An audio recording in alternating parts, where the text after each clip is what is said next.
이 아침 우리에게 주신 하나님의 말씀은 구약성경 시편 1편입니다. 구약성경 시편 1편 1절에서 6절까지의 말씀입니다. 이 아침 우리에게 주신 하나님의 말씀은 구약성경 시편 1편 1절에서 6절의 말씀입니다. 우리 함께 한 목소리로 합독하시겠습니다. 복 있는 사람은 악인들의 꾀를 따르지 아니하며 죄인들의 길에 서지 아니하며 오만한 자들의 자리에 앉지 아니하고 오직 여호와의 율법을 즐거워하여 그의 율법을 주 야로 묵상하는도다. 그는 시냇가에 심은 나무가 털을 따라 열매를 맺으며 그 잎사귀가 마르지 아니함 같으니 그가 하는 모든 일이 다 형통하리로다. 악인들은 그렇지 아니하며 오직 바람에 나는 겨와 같도다.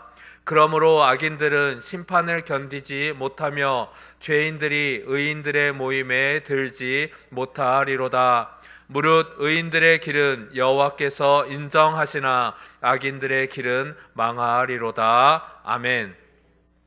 여러분, 새해가 되면 세상의 많은 사람들은 자신들이 믿는 신에게 비는 것이 있습니다. 바로 자신을 위한 복을 빌고 구합니다. 그러나 하나님을 믿는 우리 그리스도인들은 다릅니다. 우리들은 내가 받은 복을 나만을 위함이 아닌 다른 이에게 하나님의 복을 전합니다.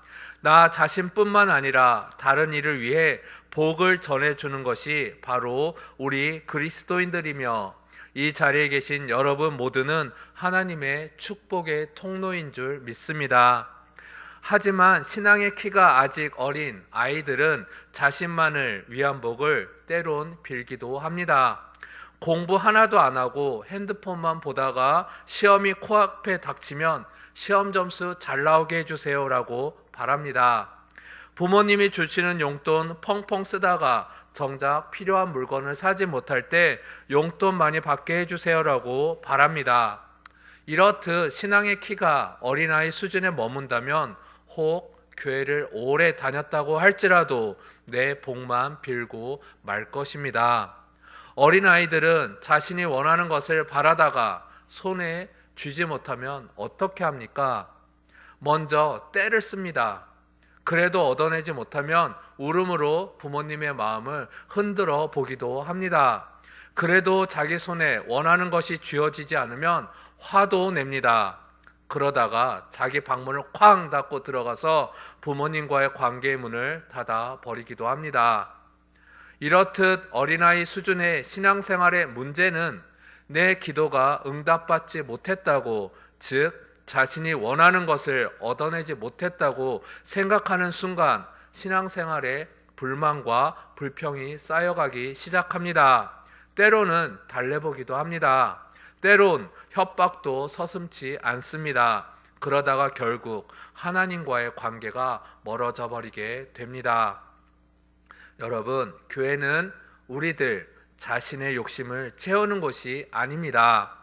교회는 내가 원하는 것을 얻기 위해 조건을 걸고 거래하는 곳이 절대 아닙니다. 이 자리에 계신 여러분들처럼 하나님의 가르침을 올바르게 이해하시고 올바른 신앙을 가지신 분들이라면 어떤 상황에 처하더라도 마음이 갈팡질팡하거나 마음이 바뀌지 않을 겁니다. 오히려 하나님이 왜 나의 기도에 응답하지 않으시는지 그 뜻을 깊이 헤아리실 것입니다. 신앙의 키가 잘 자라고 잘 성장되면 나를 위함이 아닌 다른 사람들을 위한 복이 되고자 기도하게 됩니다. 그것이 바로 예수 그리스도의 성품을 닮아가는 성화의 과정인 줄 믿습니다. 우리 교회 곳곳에는 수레바퀴 모양의 그림 포스터가 붙어 있습니다. 수레바퀴 가운데는 예수 그리스도가 계시고 수레바퀴를 지탱하는 6개의 살은 각각 예배, 말씀, 교제, 섬김, 기도, 증거를 나타내며 바퀴의 테두리는 그리스도인의 순종하는 생활을 나타내고 있습니다. 이 자리에 계신 여러분들이 바로 이러한 삶을 살아가고자 순종과 열심의 마음을 가지신 분들인 줄 믿습니다. 예수 그리스도를 나의 가운데 모시고 예배와 말씀을 통해 하나님의 가르침을 배우고 성도의 교제와 섬김을 통해 사랑을 실천하며 항상 깨어 기도하는 예수 그리스도를 증거하는 삶을 살아가시는 여러분들 모두인 줄 믿습니다. 바로 이러한 삶을 통해 세상 온 땅 가운데 하나님의 뜻이 이루어질 것입니다. 여러분, 항상 나의 신앙이 어느 수준에 머물러 있는지 고민하셔야 합니다. 항상 신앙의 자리 확인이 중요합니다. 세상에서도 한 사람이 머물고 떠난 자리가 그 사람의 인생을 말해 주듯이 우리의 신앙도 우리가 머문 자리를 통해 우리 신앙이 보여질 것입니다. 더욱 중요한 것은 우리를 통해 세상 사람들에게 하나님이 어떻게 보여지시냐는 것입니다. 여러분, 우리 모두는 이제 나를 위한 복을 구하던 자리에서 벗어나 나를 통해 복이 전해지는 삶을 살아가셔야 합니다. 나를 통해 복이 전해지기 위해서는 먼저 떠나보내야 할 것들이 있습니다. 쉽지는 않습니다. 하지만 이것은 선택이 아닌 우리 그리스도인들의 필수입니다. 우리가 사는 동안 계속 고민하는 것들입니다. 세상의 힘, 출세, 권력, 물질을 가지기 위해 항상 고민합니다.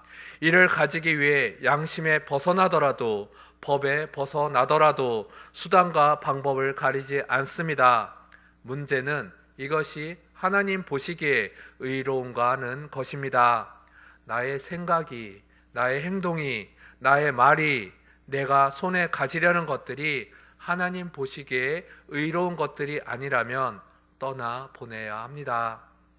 오늘 말씀 시편 1편 1절과 2절 말씀을 다시 읽겠습니다. 우리 함께 다시 읽겠습니다. 1절과 2절입니다.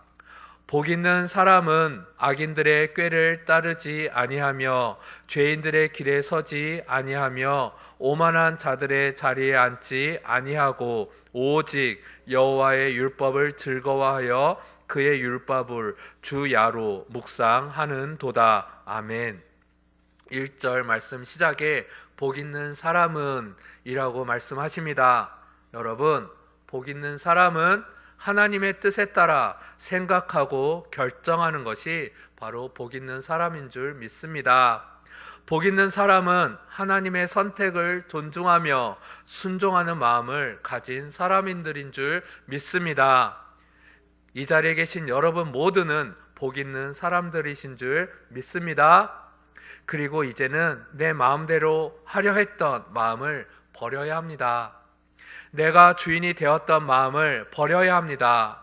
이제는 내 안에 내가 아닌 예수 그리스도를 모시고 하나님 말씀에 순종하는 삶을 살아가셔야 합니다. 내 인생의 주인은 오직 하나님이심을 고백하시는 여러분 모두 되시기를 간절히 소망합니다. 오늘 하루 지내실 때 이 자리에 계신 여러분 한 분 한 분을 통해서 하나님의 복이 아직 하나님을 모르는 곳에, 어두운 곳에, 소외된 곳에, 눈물 흘리는 곳에 전해져서 세상 염려, 걱정, 근심이 여러분들을 통해 회복되어지는 하나님의 축복의 통로가 되는 삶 사시는 여러분 모두 되시기를 이 아침 간절히 소망합니다. 기도드리겠습니다.